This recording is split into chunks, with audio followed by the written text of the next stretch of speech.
Dr. Torres, the nurse called loudly over the voice pager. The patient in room 225 is starting to wake up. Lifting one eyelid after another and shining a light into her eyes, the doctor spoke to her in his usual monotone voice. Mrs. Moore, can you hear me? He checked her pulse and heartbeat and glanced at the monitor again. Nurse, she's waking up. Check the contacts in her file and call everyone listed there. Tell them it may take 1 to 5 hours, but she's definitely waking up. About 3 hours later, Laura woke up, albeit barely, but she woke up nonetheless. Welcome back to life. Don't try to talk yet, the nurse said, as she gave her clear liquid through a straw. When you feel strong enough, you will be able to sit up, but be patient. You've been asleep for a while now. And don't worry, your family has already been notified. So just relax and let your body wake up fully. You'll feel much better in an hour or two, she said, taking her pulse once more and writing the results on the chart. She shook her head, groping for all the wires and objects that were still attached to her. Laura could tell she was in some kind of hospital, but she couldn't remember which one. She could see and hear what was going on around her, but her brain was still failing. She held up her hands and looked at all the tubes coming to her. Don't worry. We'll take all these things out soon. We just want to observe you for a while longer. Your arms, legs, and the rest of your muscles haven't been used in a while, so it will take time for them to get used to the movement. I know you have a million questions, but just be patient. You've been through quite an ordeal, and you don't need any shocks right now. Relax, and in due time, you will have all your questions answered. The nurse smiled once more and left the room. Through the closed blinds, bright sunlight streamed into the room. It was daytime, but what time of day was it? Still not recovering, she began to feel a little better. Looking around her room, she saw a few magazines, a sweater, and other personal items. Just then, Laura noticed a picture of her and what she thought was Randy. It was a picture of her daughter, Randy. It was on the dresser, too far away to pick it up, but at least she could get a good look at it. She looked around the room once more to see if there were any other pictures, but there were none. She closed her eyes and took a deep breath. I'm alive, she said to herself. About 4 hours later, after she had tried to finish her first real meal, a nurse entered the room. How are you feeling? Better, but next time could we order Mexican food? This elicited a chuckle from the nurse.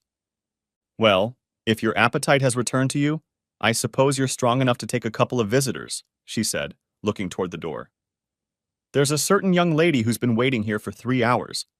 She's been running around the hallway like a cat in a cage and has informed me that if I don't let her in here soon, I'll need 3 orderlies to hold her down. So, if you agree, I'll let her in, but there's always a but, isn't there? But if your vitals go up, I'll throw her out. Do I make myself clear? Laura nodded and raised herself even more on the bed. She was right. Randy came running in the door. Mommy! Mommy! She screamed with tears in her eyes. She kissed her mother's face and hugged her. Randy began to cry. I thought we had lost you. When they said you'd never wake up, I told them they were wrong and that you'd fight back. How do you feel? Are you in pain? Do you need anything? The questions poured in nonstop as she wiped her eyes with her sleeve and sniffled. You've lost a little weight, Randy said. But don't worry. When you get out of this place and start eating real food, you'll gain it back in no time. Mom, it's so good to have you back, she said, giving her another hug. The doctor told me that if everything goes right, you should be able to check out of here by the end of the weekend. Gosh, you look great, Mom. Randy began to calm down little by little. She was glad to see her mother awake for the first time in 6 months. It had been a long journey with a few potholes, but her mom was back, and she would make sure her homecoming was something special. When she noticed her mother begin to fidget and look back at the door a few times, Randy's face drained a little.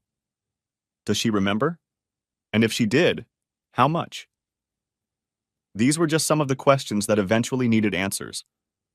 And then there was what Randy had been carrying in her purse for the past 2 months. Her father had given it to her and asked her to run a small errand. She had agreed. But now that her mom was awake, she wasn't sure she could do it anymore. Does everyone know I'm out of the coma and ready to receive visitors? Mom, I called everyone on the way here, but I asked most to give you a day or two to recover. That way you won't get hit right away. The doctor told me to make sure you stay calm and threatened to kick me out if I upset you, so I'm trying my best not to. When her mother threw her a strange look, she guessed what would follow next. Laura had this detached look on her face. She seemed to be trying to remember something. Finally, she asked Randy the question she had been dreading ever since she had entered her room. Please, please, please, please let it be something else, Randy pleaded. But it wasn't. Mom, he's not coming. I called him on the way over here to let him know you were awake, but he said he wasn't coming. Laura had a sad look on her face, as if she'd expected that, but was hoping for a different answer. Evan said he would come tomorrow after work, and Grandma and Grandpa are coming tomorrow night. Your sister, Patty, is on her way and should be here in about an hour.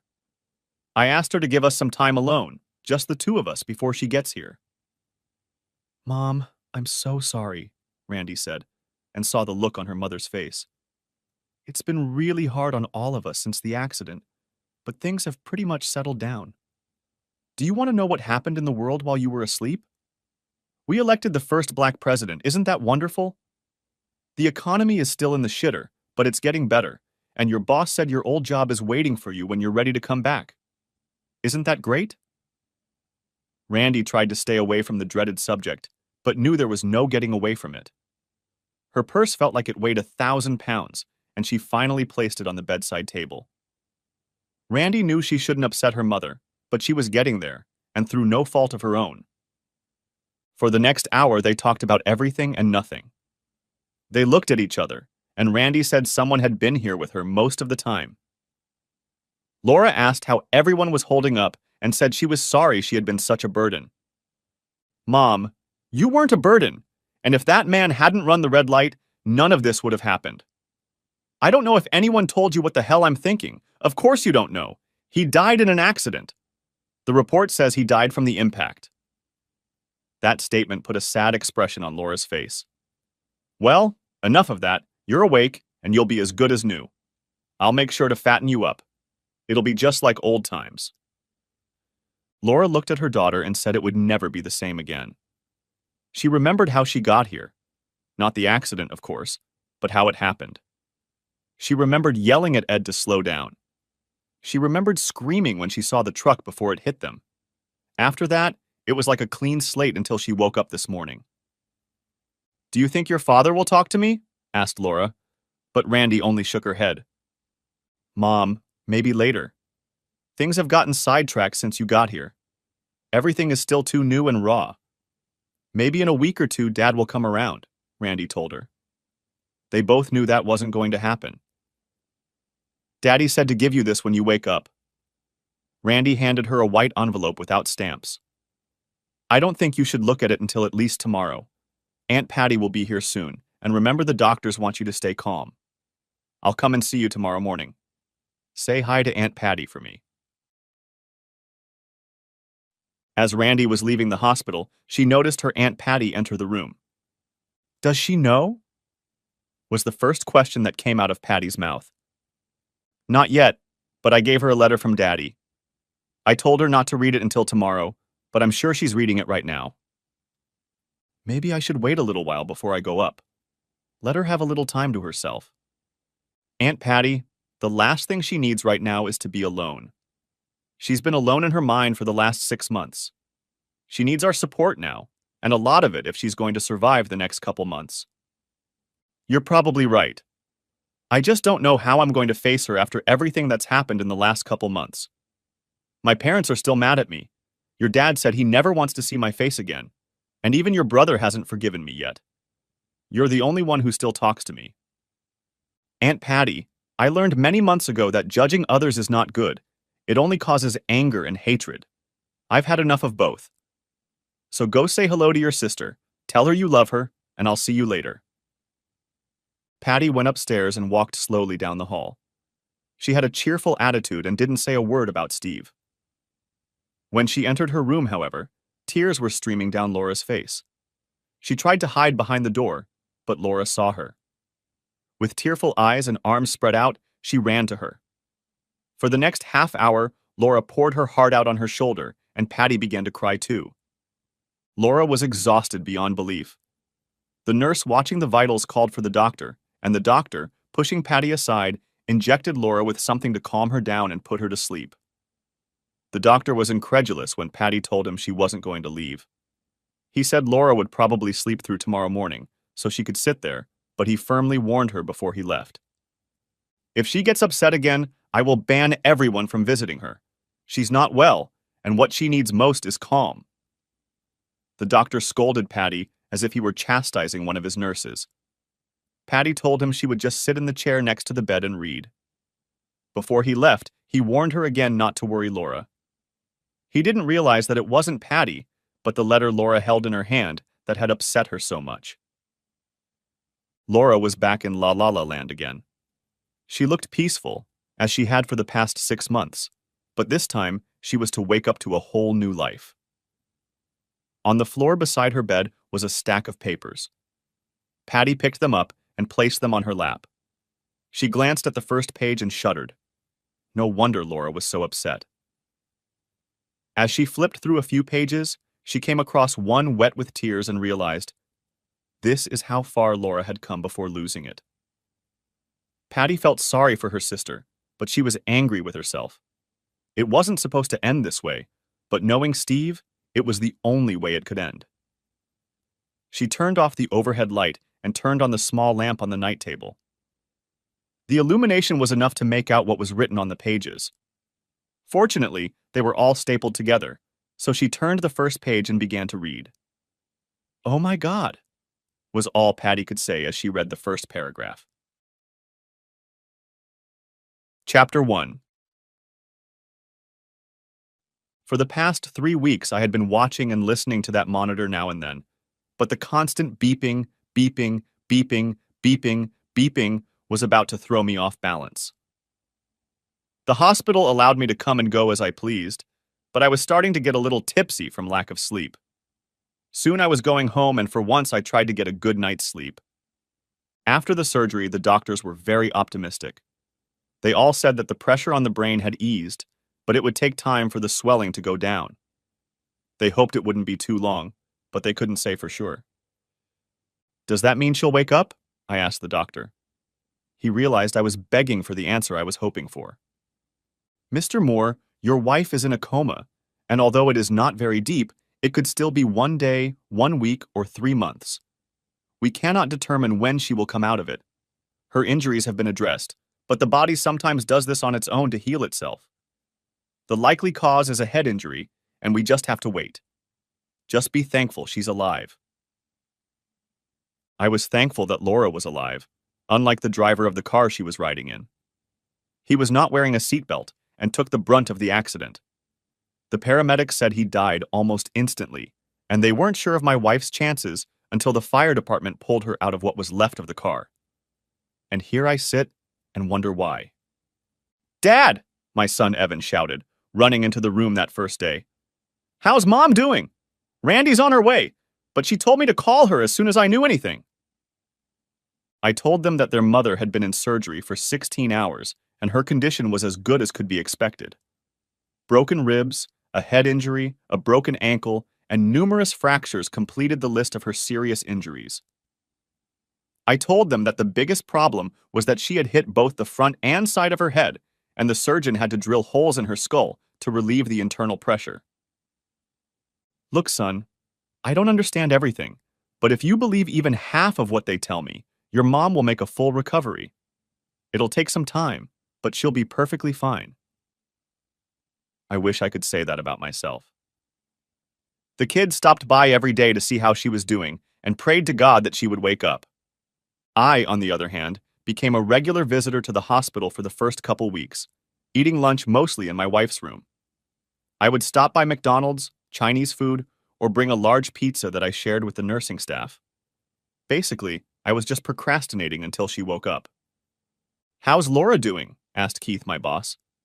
"She's recovering, and the doctors say she should be waking up any day now," I lied.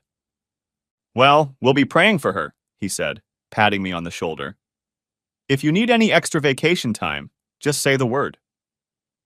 Thanks for the offer, but working here keeps me sane and sane. It's the only place where I can take my mind off of it all and be somewhat normal. Well, if anything arises, just let me know. I thanked him again. Everyone had been too kind to me. 5 days after the accident, I was at the police station getting a copy of the accident report. I could have gotten it sooner, but I needed time to gather my thoughts before reading what had happened. The police report stated that the Lincoln Town car in which Laura was riding was traveling at a high rate of speed down Boylston Street. The car ran a red light at the corner of Boylston and Fifth Avenue. A UPS truck, which was running a green light, crashed into the driver's side of the Lincoln. There were skid marks on the car, but the UPS driver said that when he saw the car, it was too late to stop. The driver estimated that he hit them at approximately 25 to 30 miles per hour. The driver of the Lincoln, Mr. Edward Carver, was pronounced dead at the scene, and his body was taken away by the medical examiner. I thought about it for a minute, and there was no way I could remember that name. I looked up his home address and saw that it was across town from where we lived. Later that evening, I looked online and found that he was married to a woman named Carol, and they had an 8-year-old daughter. When I arrived at the hospital after work, I found Randy there giving my wife an arm and leg massage. Dad, I've read that physical stimulation can sometimes bring a person out of a coma. Why don't you lie on your other side and work on her other arm? She said as she handed me the massage oil. We rubbed for about an hour before we finally stopped. I plan on doing this a couple times a week until she wakes up. I also recorded her favorite songs and put them on her iPod. I bought a headset and will have the nurse turn it on every night. Something should work. Honey, the doctor said it will take time. Her brain hasn't fully healed yet. It's only been 3 weeks since the accident. I hope you sue the father, the UPS driver. He could have killed Mom. Honey, the driver of the car your mom was riding in ran a red light. He was at fault. Great, and he's dead. What an idiot. What the hell was he thinking? Have you contacted his widow yet? Randy, she just buried her husband. For heaven's sake, leave the poor woman and her daughter alone so they can grieve. I guess you're right. I'm thankful my mom is still alive, I mumbled in response. The only thing they didn't mention in the police report was that I was in the car right behind them and saw everything with my own eyes. 3 weeks earlier, I was sitting at my desk, finishing up my production schedule for the rest of the week. I leaned back in my chair, stretched, and glanced at the clock. 11:21. And then an idea popped into my head. Why not surprise my wife for lunch? Heck, it would be boring after lunch, so I decided to take a couple hours off and surprise my wife. Laura worked about 25 minutes away from my office, and I figured if I left right now, I could make it just in time for lunch. I contemplated grabbing something, but decided I'd grab her and let her make her own decisions about where to eat. This is going to be so great, I thought to myself as I made my way through the traffic in the pre-lunch hour. At one of the stoplights, I hovered and was about to call her, but I fought the urge. I wanted to see the look on her face when I walked in. What do they say on television? Priceless. It was 5 minutes to 12 when I turned the corner in front of her building, just in time to see her get into a black Lincoln Town car. Damn, too late, I said, hitting the steering wheel. She must have a business lunch with a vendor. I berated myself for not calling and was about to head back to work when I saw her, kissing her. It wasn't a big, passionate kiss with tongue piercing, more like just a smack. But it was still a kiss. Now I had another reason to be there. They left and I lurched right behind them, my brain asking me question after question that I had no answers for.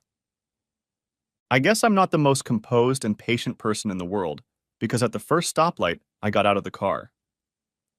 I ran to the driver's window and tapped on the glass with the back of my knuckles. The bewildered look on the driver's face was nothing compared to the look of horror I saw on Laura's face. "Open the damn door!" I shouted through the glass. The light turned green. The car jerked forward and quickly pulled into the street. I ran back to my car and even though everyone honked at me, I heard nothing.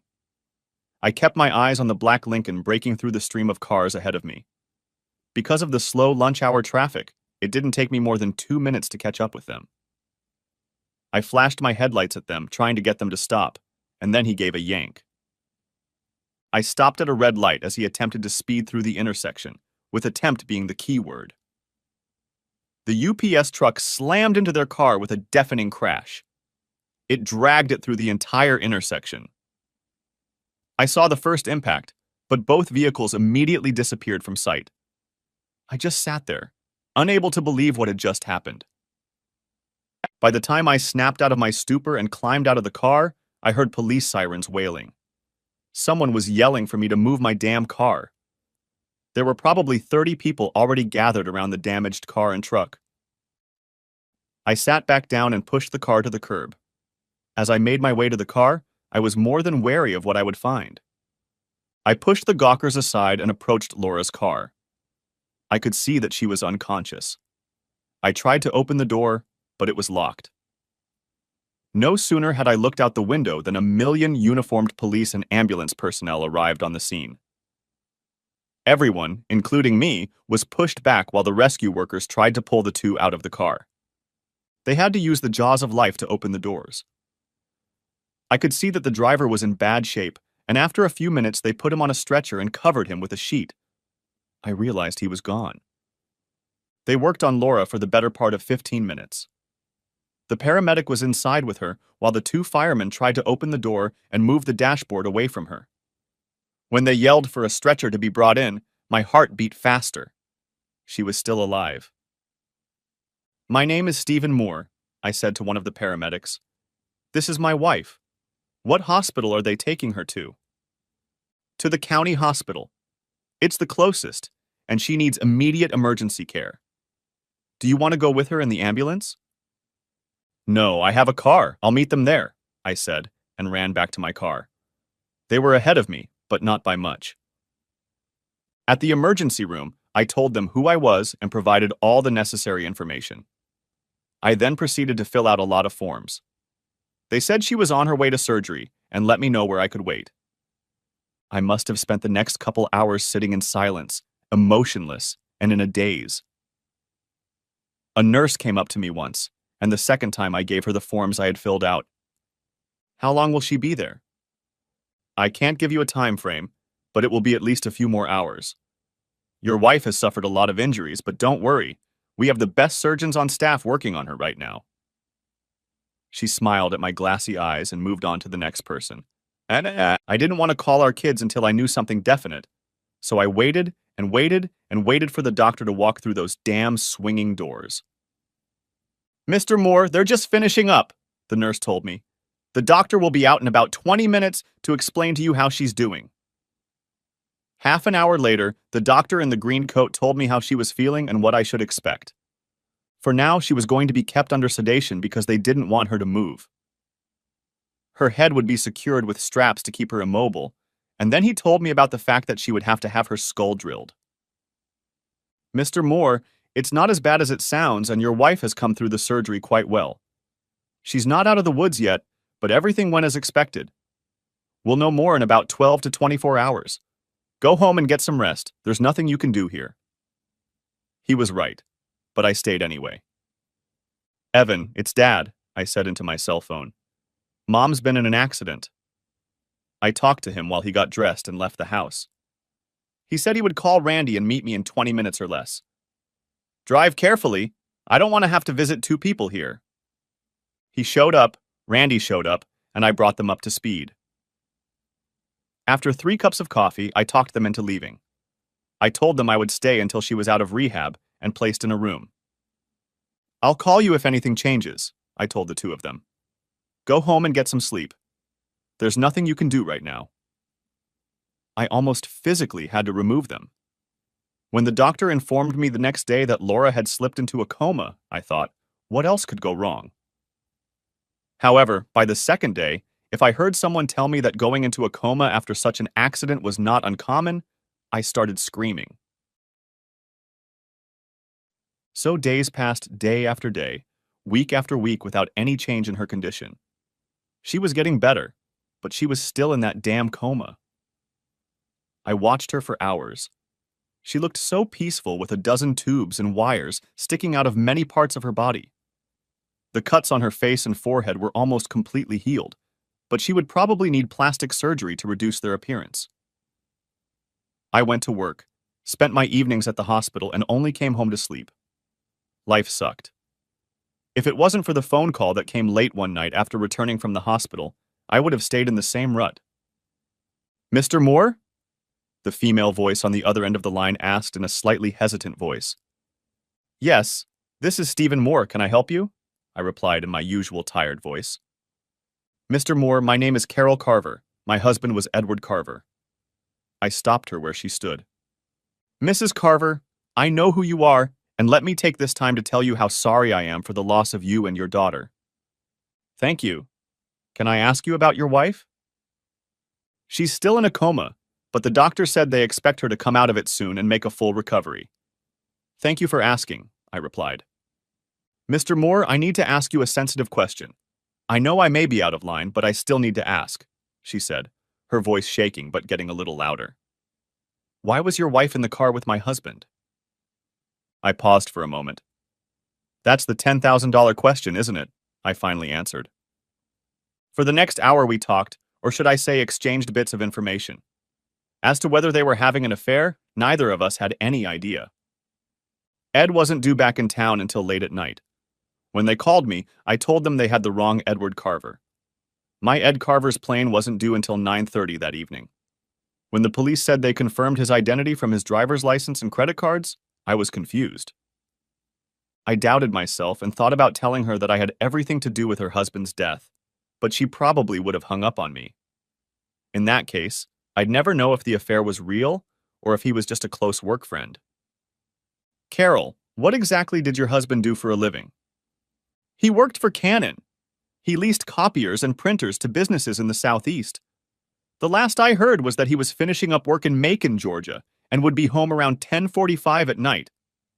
I didn't bother telling his boss about it since I'm still on Ed's health insurance for the next 3 months. I can't jeopardize that. "Did you go through his emails and text messages on his phone?" I picked up his laptop and cell phone from the impound lot, and while your wife's company is listed, there was nothing unusual there. I don't want to believe he was cheating on me, but now I just want to know for sure. "Carol, why don't I check something out on my own and get back to you in a couple days? There may have been something, but to what extent I can't say for sure."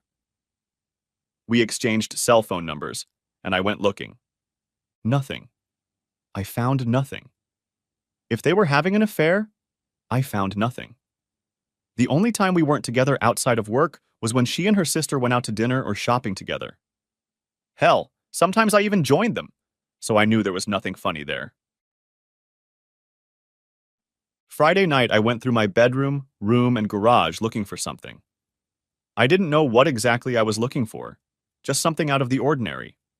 No emails, no messages, no unreported expenses like hotel rooms or anything like that.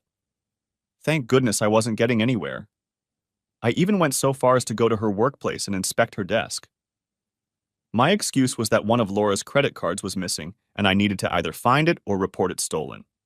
Like I said, nothing. I talked to Carol and even invited her to lunch to compare notes, but she decided that would be inappropriate given the circumstances, so we just talked on the phone. After about 6 weeks, neither of us could find any connection between them, other than the fact that Ed's company owned a copier lease at Laura's workplace. They were probably just meeting for lunch to discuss renewing the lease, I said, not quite believing what I'd told her. After all, I'd seen the kiss.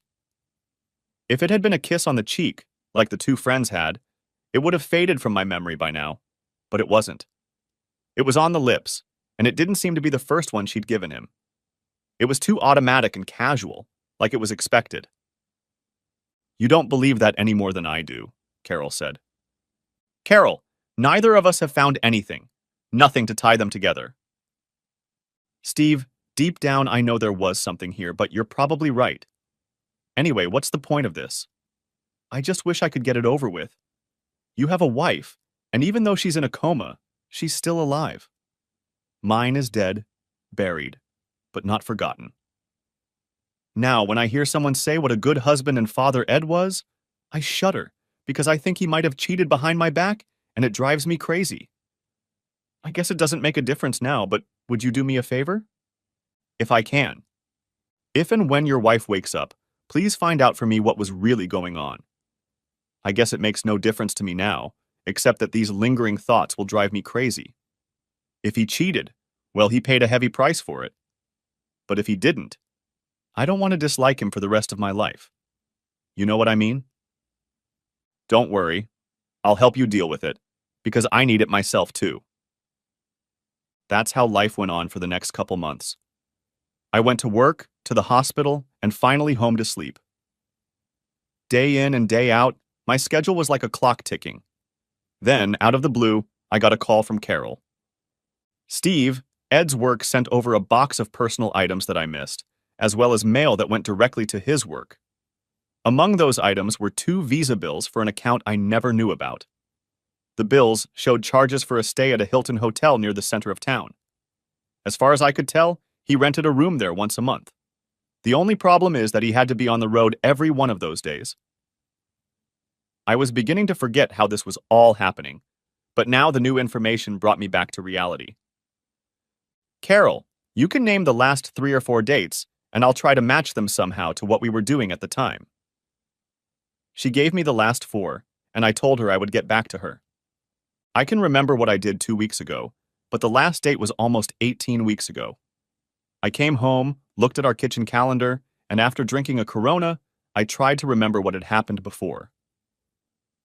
I was unsuccessful, but I found where she and her sister had dinner on the previous date. Then I remembered that Carol had said she had checked Ed's day planner. Everyone at Laura's work wanted to know how she was feeling, and the only answer I could give them was that she was stable, but her condition hadn't changed. This time, I knew exactly what I was looking for, and I found it in her desk drawer, a day planner. I took it and headed back to my car. On the way home, I snacked on Chinese food because cooking for one was becoming just unbearable. Taking our kitchen calendar, her workday planner, and the dates Carol had given me, I started checking them off. Of the 4 dates, Laura had gone out to dinner with her sister on one date and shopping on another. The other 2 dates I had no idea about, and they didn't fit into the pattern of the others. I called Carol. I have both good and bad news, I told her. On 2 of the dates you mentioned, my wife was with her sister, and on the other 2 I missed. Are you sure she was really dating her sister? Now Carol opened another can of worms. I guess I can't put my life on the line, but they've been seeing each other for years. Steve, that's not what I'm asking, and you know it.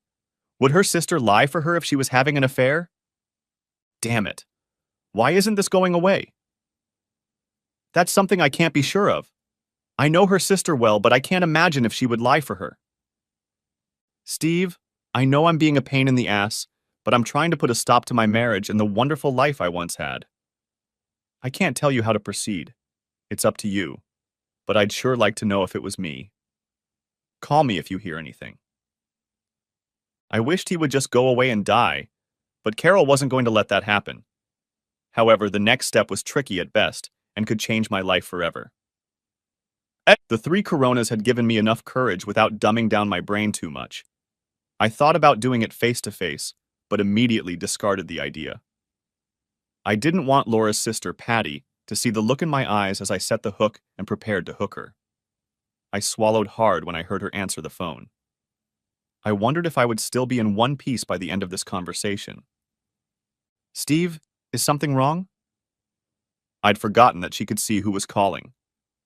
With Laura, no change, and the doctor said she could come out of it any day now. Of course, they've been telling me that every day for months. Well then, what can I do for you tonight? I took all the slack out of the fishing line and prepared to bait the hook. I know about Laura and Ed. I stopped at that statement and waited for her reaction. Who is Ed? And what about Laura? Steve, I don't know what you're talking about, was her cautious response. I think you do, Patty, because you've been her alibi all these years. How could you? I felt the hook go deep into her flesh. Steve, you're wrong. Laura would never. I stopped her. Ed's wife has receipts from the hotel, and during each of those dates, my lovely wife had dinner or went shopping with you. If it hadn't been for the hotel cameras, there's no way I would have believed even myself. It's hard for me to believe now that two people I cared so much about could lie to me all this time. I lied through my teeth, but there was only silence on the other end. Steve, it was just one time. Bullshit. I know of at least 4 occasions where she went out with him for fun. How stupid do you think I am? I take that back. I think I was pretty stupid. How I didn't see or know that my wife was cheating on me all this time, I'll never know. I guess when you're in love, it does make you deaf, dumb, blind, and stupid, but not now. Steve, she was going to break up with him the day of the accident. You have to believe that. He became too clingy, and what started out as an innocent flirtation went too far. You have to believe me. Patty, I saw them when Ed was picking Laura up from work that afternoon. I saw her get into his damn car and kiss him like she was greeting a long-lost lover, for Christ's sake. I followed them until we stopped at a stoplight and then got out of the car to confront them. But when he saw me, he sped off. I was there when he ran the red light and was hit by that damn truck. So don't try to tell me she was getting ready to leave him. The only thing she had in mind was what she was going to do to him once they were in that room. I was already yelling. Steve, I'm so sorry. Laura loves you, and this was nothing more than a stupid affair that she regrets. Please don't do anything about it until she explains it to you in her own words. You mean lie to me, don't you? I have to admit, you were good. I never would have thought my loving wife was capable of cheating on me, and my sister-in-law made it possible. You disgust me. The phone went dead along with my marriage. 20 minutes later, Bob, Patty's husband, called. Steve, I didn't know shit about what the two of them were doing. You have to believe that. If I had known, there's no way I would have put up with what Patty did. I sincerely apologize to you for what was done to you, and I can guarantee it won't happen again. He was right about that. Thanks, Bob. I didn't think you knew, but you don't have to worry about it anymore. Steve, I know you're really angry right now, but don't do anything you'll regret later. Take a couple days to cool off, and if you need someone to talk to or have a drink with, I'm always at your service. I thanked him and told him there was nothing I could do at the moment anyway. Laura was still in a coma, but I told him to tell his wife to stay away from me. I drank 2 more beers and went to bed. I didn't sleep, just stared up at the black ceiling.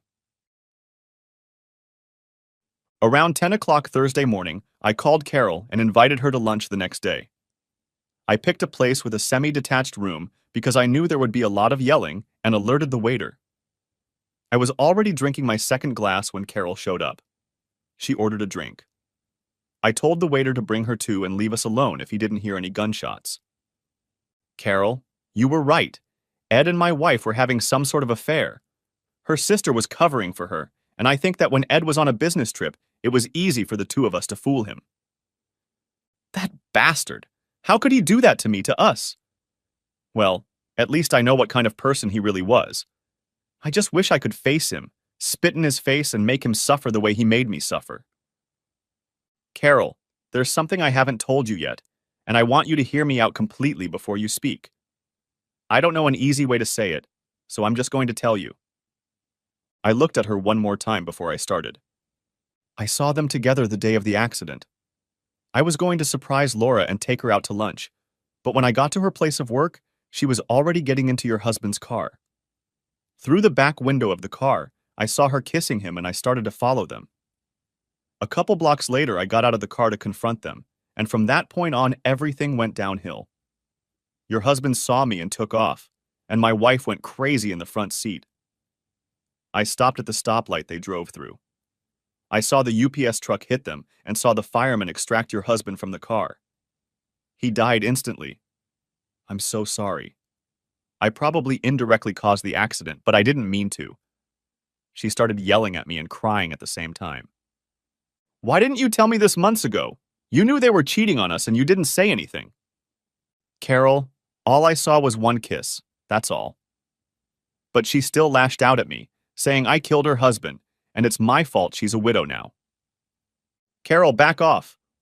I didn't say or give your husband permission to sleep with my wife, and I certainly didn't step on the gas pedal and make him run that damn red light. I was trying to figure out what the hell was going on, and if it was what I thought it was, end it right on the spot. I was shaking. I was so angry at Carol, at Laura, at Ed, at everyone and everything. But your wife is still alive while my husband is dead. You can get your questions answered and be done with it. And me? I'll just have to wonder why my husband did it. She continued to cry. I walked around the table and tried to comfort her. She tried to push me away, but I was persistent. I know you don't want to hear this, but in a way you're lucky. You can move on with your life now. Find someone else, get married again, and never worry about seeing him again. But because of the kids, I will have to see the face of a cheating wife and be constantly reminded of what we once had and lost. I might recognize the reason why, but what would that change? My marriage is over, and I'll have to grieve it just as much as you will. We ordered and ate lunch, if only because we were already there. I stopped consuming alcohol because I didn't want to add a DUI to my already long list of problems. It was about 15 minutes before we started talking again. We were connected in ways neither of us had ever thought possible. For the first time, we were talking about something other than our spouses. She told me about her daughter, and I told her about my 2 children. If not for the real reason for our visit, it would have been a very enjoyable lunch. Carol described her marriage as a good one, but difficult at times, as Ed was often on the road. Steve, every marriage has problems, and ours was far from perfect, but I never expected to be faced with such a surprise. If he had just told me he wasn't happy or satisfied, I know we could have resolved it one way or another. You can't solve your problems by bringing a third person into it.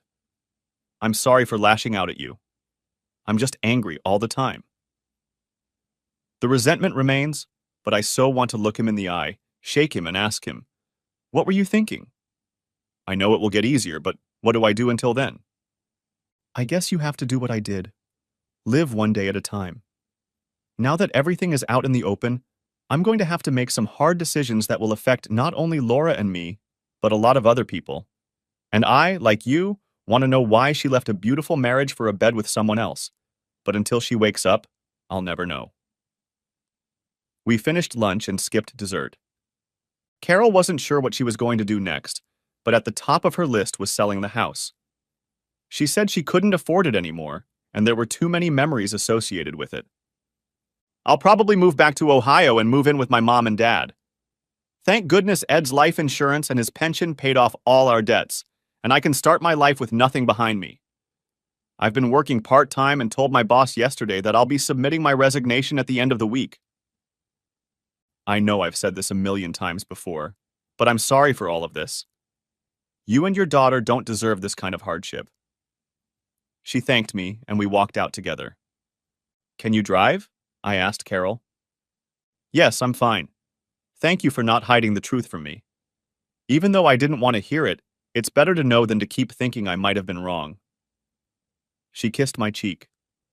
Don't be a stranger, and good luck with your wife, she said, as she got in her car and drove off. When it came to Laura, I needed more than luck.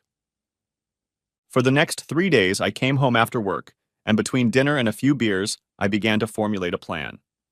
When Randy called me on the 4th day to ask if everything was okay, I said I was working on the problem. By Wednesday evening, when I didn't show up at the hospital, both she and Evan came to get me. So, Dad, what's going on? You haven't visited Mom in almost a week. Maybe you're hiding something from us about her condition? Asked Randy, scared of what I was about to tell her. Dad, we're not kids, Evan added. I wasn't going to talk about it just yet, but I figured what the hell. It was going to come up sooner or later anyway. Kids, there's something. I didn't want to tell you yet, but I started to explain as Randy started to cry. She's dying, isn't she? That's why you weren't there. When did you find out? Why didn't you tell us? She said as the tears began to flow. Calm down, your mom isn't dying. Where did all this come from? I asked. Well, you haven't seen her all week, and I just thought that when you told me you were working on a problem, it had to do with Mom. Kids, I think you should sit down to hear what I'm about to tell you, and could probably use a drink. They both declined and told me to go on. I looked them both in the eye and began. Your mother has been cheating on me for quite some time. She was with him when she was in the accident. Randy was horrified at the thought. That can't be. Mom would never cheat on you. She loves you too much. Look, I thought so too, but I was following her and her lover in my car when they were in the accident. They just looked at me like I was crazy. I spent the next hour going over in my mind everything Carol and I had figured out. From the moment I pulled up behind them at her work to the conversations I had with Patty. They were as shocked as I had been a few weeks ago. Dad, there must be some mistake. You know, Mom, she would never do what you're suggesting. Randy defended Mom, hoping I was wrong about her guilt. Evan wasn't so nice. Dad, she may be my mother, but I can't justify what she did to you. And Aunt Patty, she's just as much to blame as Mom. I hope I don't see her before I have a chance to cool off, or I'll probably snap and tell her what I really think of her. I wonder if she's cheating on Uncle Bob. Questions were now pouring in from all directions. Kids, the only thing I can tell you for sure is that I'm done with your mother.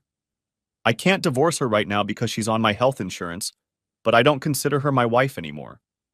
I'm going to prepare the papers, but I won't serve them on her until when and if she comes out of her coma. Dad, don't do anything until you talk to Mom. I know things look bad right now, but maybe there's some other explanation? Randy pleaded with me. You mean they just rented a room at the Hilton to hang out and play board games? I didn't want to offend my daughter, but come on, we all know what she was doing there. I told her I would take things slowly. That brought her some relief. I was glad they were gone. I didn't feel like having this conversation, but I was glad it was now out in the open. The one thing I hadn't expected was Evan lashing out at Laura's parents on the next trip to the hospital. They noticed that I wasn't visiting their daughter anymore. Then he told them all the details, leaving nothing out. I heard they were shocked. One of the nurses had to tell them to keep their voices down when Evan called Laura a damn tramp and her father took offense to it. My daughter isn't a tramp, her grandfather shouted back at him. Steve must have done something.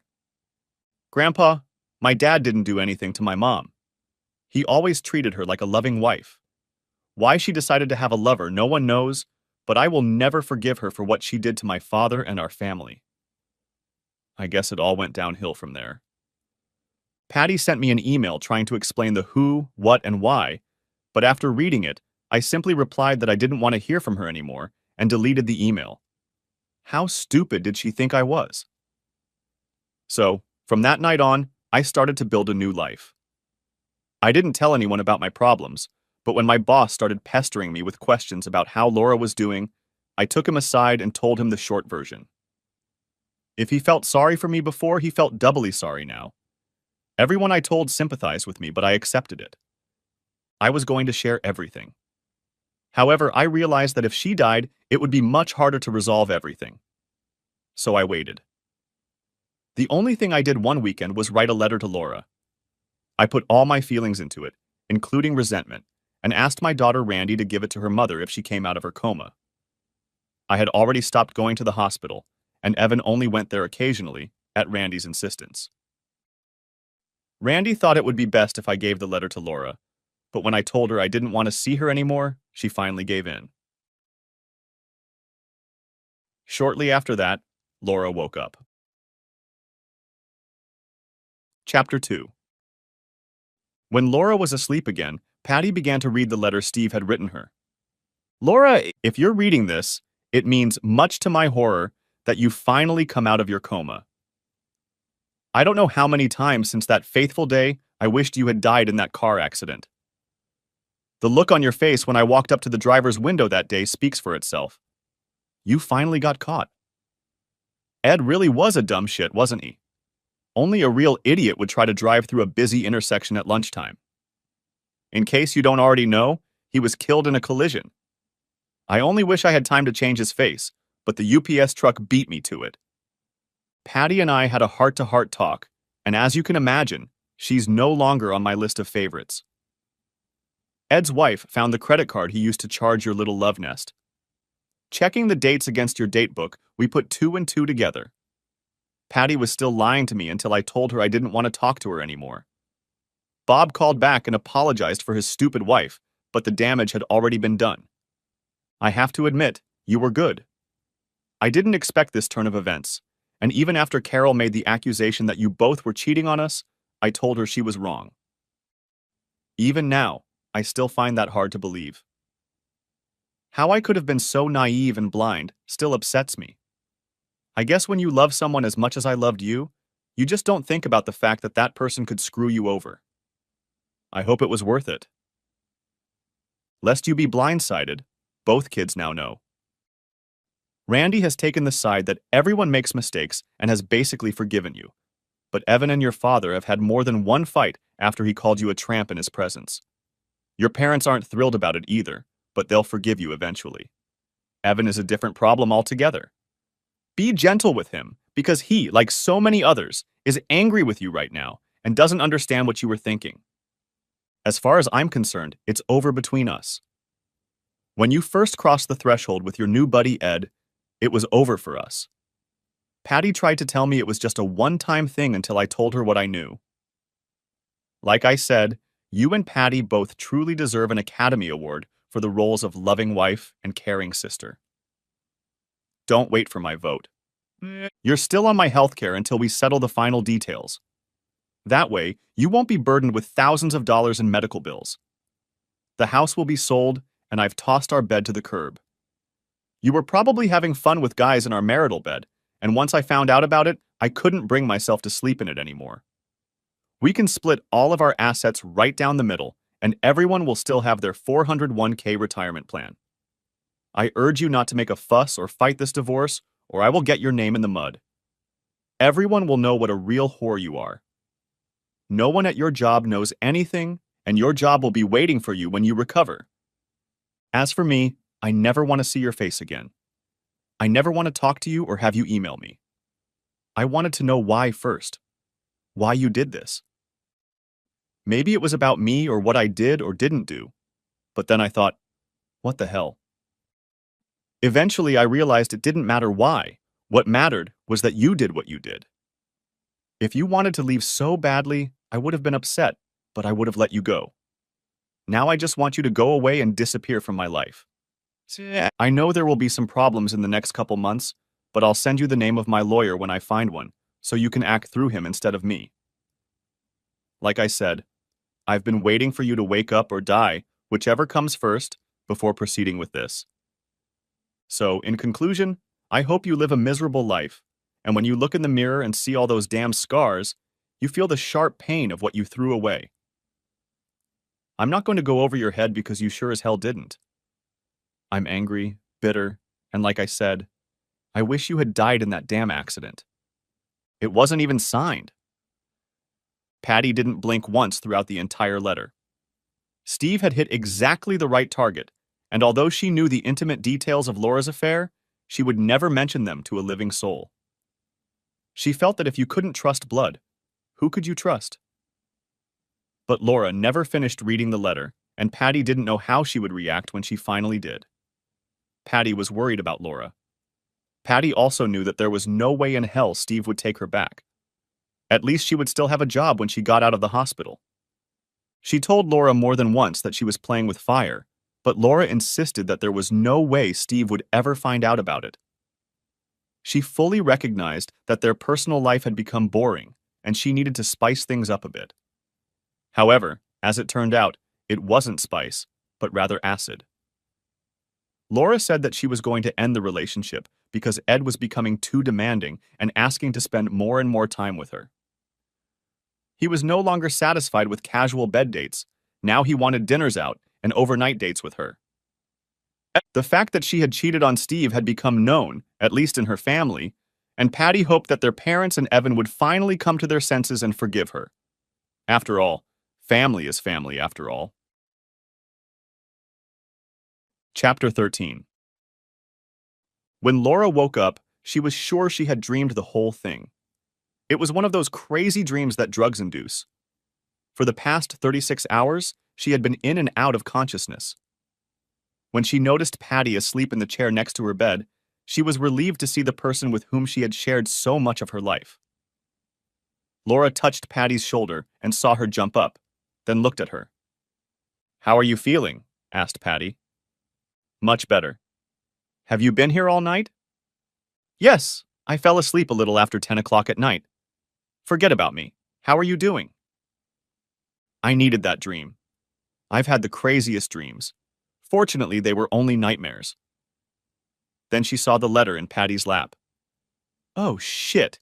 It wasn't a dream," she said, bursting into tears again. "Laura, look at me," Patty told her calmly. "If you don't calm down, they're going to put you under the knife again. Do you understand?" Laura nodded. "You have to realize that Steve knows everything. Even if you were careful, you left a paper trail and now everyone knows. He doesn't want you back, and he waited until you woke up to divorce you." "Patty, there may be a chance. If I can talk to him, I can make him realize that this was just a silly affair and just fun. Maybe he'll give me another chance. Will you talk to him?" "Laura, I'm one of the last people he wants to talk to. Remember, you used me as an alibi. Hell, it took me weeks to get my husband to forgive me when he found out what I'd done. Bob thought I was lying to him too. No, the only one you have a chance with is Randy. She's forgiven us both and keeps Steve updated on your progress. Steve may be listening to her, but I sincerely doubt it. I told you what would happen if he found out." I know, but it was so mischievous at first, and then it just became entertainment when Ed was in town. Having someone actively pursuing me made me feel young again, only this time I was going to follow through if he asked me to. I know it was stupid and I let things get out of hand, but I never thought I would get caught. Patty, I never felt any love for Ed, and I never loved Steve any less." "Laura, that's the problem, you didn't think." She was right. For the next 2 days, Laura was probed, and probed. Everything was normal or normal enough for her to be discharged. She would need additional surgery on her right arm and lower left leg to remove small bone fragments, but that could be done at any time in the future. Randy has been by her side every step of the way and has prepared a bedroom in her apartment for her mother. "I took almost all of your clothes out of the house, and Dad left your car at my place a couple days ago. He paid the insurance on it for the rest of the year. Dad's going out of town in a week or so, and he said you could come in the house and take whatever you wanted. He said he wants to put it on the market as soon as everything is cleaned up. I have a bunch of cards for you at home, probably from everyone you know." After a week or so, I told everyone no more flowers. Your room started to look like a flower store. I'll pick you up tomorrow morning in Evan's van. It'll be easier for you to get in and out than my little car. Get some rest today. We have a big day tomorrow."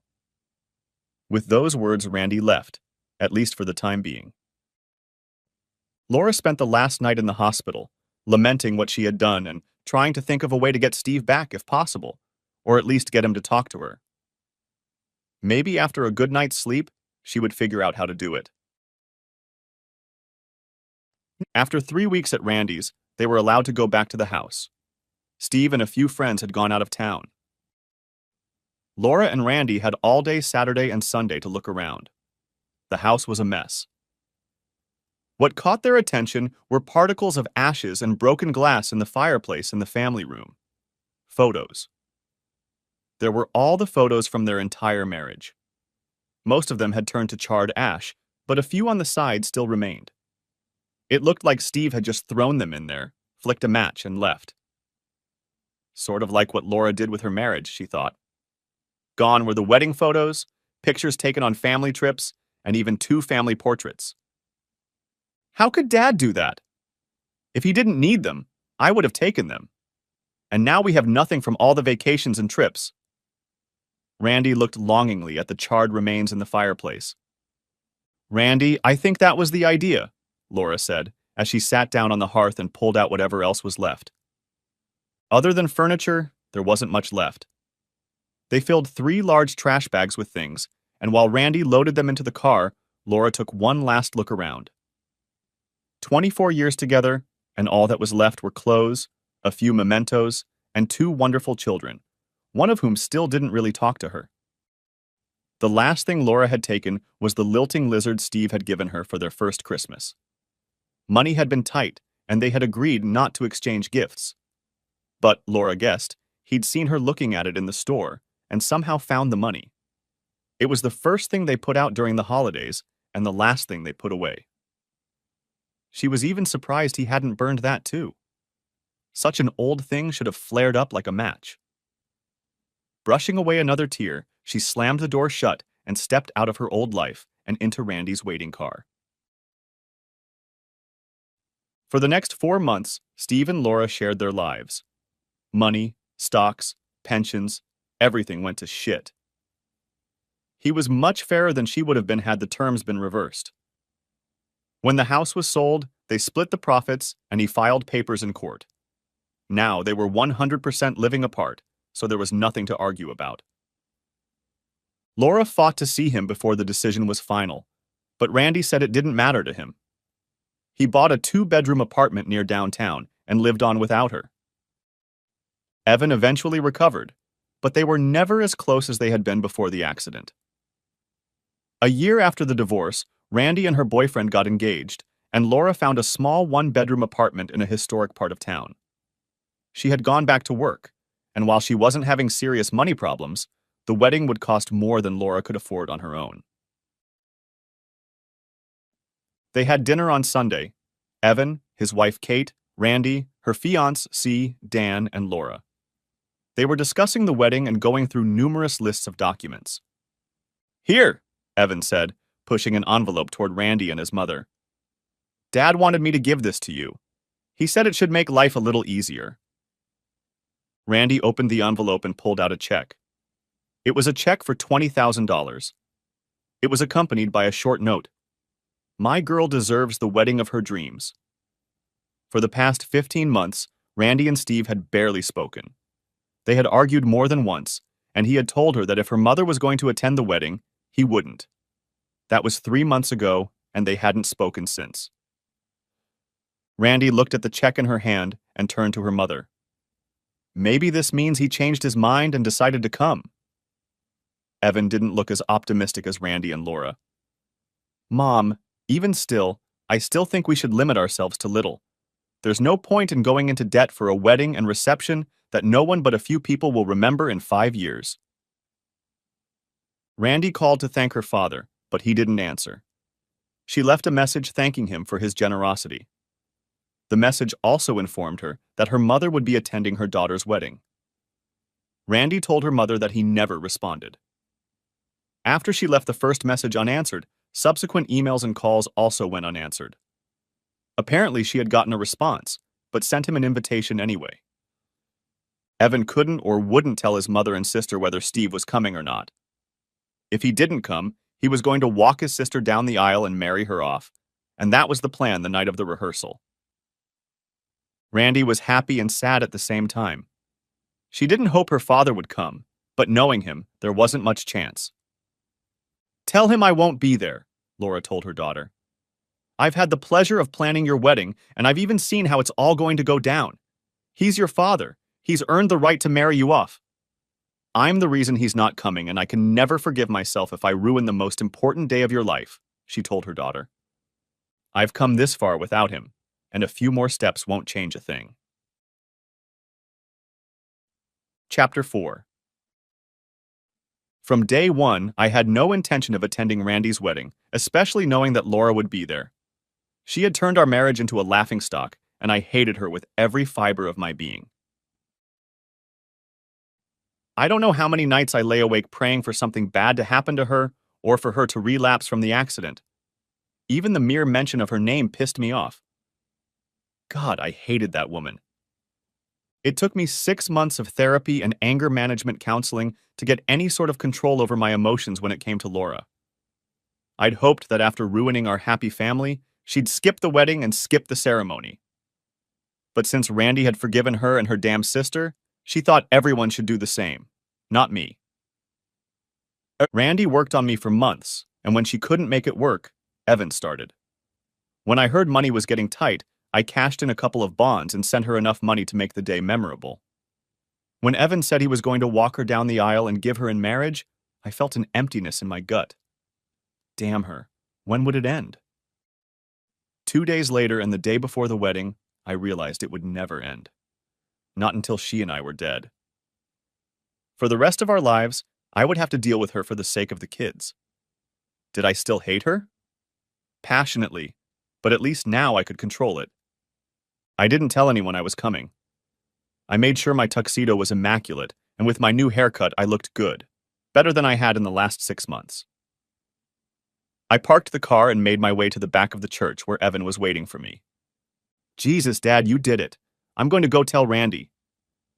You're not going to do anything like that? I want this to be my surprise and pre-wedding present for her. You know Mom's here, don't you? I'm aware of that. Why don't you go and sit next to her and I'll join you after I give my girl away? He gave me a big hug and told me he was glad I was here. Randy looked beautiful, and just looking at her made my heart sink. It was a minute or two before she noticed me as she looked for her brother. Daddy! She screamed and threw herself into my outstretched arms, kissing me. Do you really think I would miss my own daughter's wedding? What kind of father would I be? Everything was fine for her now. As the music began, we waited our turn while the bridesmaids and flower girls went about their business. Are you ready for this? Dad, I've been ready for this for a long time. Well then, let's start the next chapter in your life. Holding her hand in mine, we proudly walked down the aisle. None of the guests had any idea that I wasn't going to attend, but the people in the front rows were shocked by my presence, including the groom. However, everyone was smiling as we walked down the aisle. I gave my daughter's hand to Dan, whispered something in his ear, smiled, and sat next to my son in the first pew. Laura looked at me, smiled, mumbled a "thank you," and went back to watching the two of them. 20 minutes later, it was over. They were introduced as Mr. and Mrs. Dan and Randy Cooper, and they walked down the aisle, becoming husband and wife. We headed to the registration line. I greeted our guests and thanked them for coming. From time to time, I noticed Laura looking in my direction. When our gazes met, she quickly averted her eyes. The reception went off without a hitch. The food was good, the orchestra a little loud for my taste, but I danced twice with my daughter and even once with her new mother-in-law. She said she was glad I finally pulled my head out of my ass. Her words, not mine. It was about 11 o'clock when Laura came up to me and stood behind me. I was just watching people dancing and probably indulging in a memory when I heard her voice behind me. Thanks for coming. It made a huge difference to Randy. I thought I owed her a debt of gratitude, especially for the hard time I've given her over the past 2 years. Besides, I love parties, especially when I'm paying for them. Just so you know, it was never you. It was all me. You've been everything I could have asked for. I'm just sorry I realized it too late. It's all in the past. We can't go back and undo what's already been done, so I move on and I don't hate you anymore. I lied a lot by saying that, but I did it to be nice. Why don't we have lunch sometime and talk? You never gave me a chance to explain everything. It took all my strength not to rip her damn head off and spit in her neck. What did she think? Were we going to be friends now? Maybe, but not for long. Plus, I'm dating someone and I don't think it would be appropriate. Lie number 2, I said to myself. With those words, I went in search of Evan. I thanked Evan for helping my sister, kissed his wife, and told her not to let him drink too much. She smiled and said they had a hotel room booked. I tracked down Randy and Dan and told them I was hitting the road. Dad, I love you so much. I saw you talking to Mom. I'm glad you finally made up. I smiled through clenched teeth and wished her a fun and peaceful honeymoon, then slipped them $100 bills. A little extra spending money, I told them. 2 minutes later, I was already out the door and headed for my car. I was glad I had decided to go, especially after confronting my ex-wife and acting like a real adult. I had come a long way, and today I had truly closed the last chapter in my marriage. For the first time, I felt at peace with myself. Epilogue. In the limousine heading to the airport, a jubilant Randy exchanged spit and tongues with her new husband. She was still rejoicing at how well everything had gone, especially with her parents. She felt a sense of pride, knowing that she had played a big part in getting them in the same room. "That was really great, wasn't it?" she asked Dan, kissing him deeply, looking into his eyes. "By the way, what did my father whisper to you at the altar when he handed me over to you?" she asked Dan, sipping her glass of champagne. Dan got this look on his face. "He said if I ever hurt you, he'd hunt me down like a dog." "Well, I guess you'd better heed his wishes. I guess my father never forgets anything," advised a very wise Randy. The end. Thanks for watching. I hope you enjoyed it. So subscribe to my channel and watch the next video.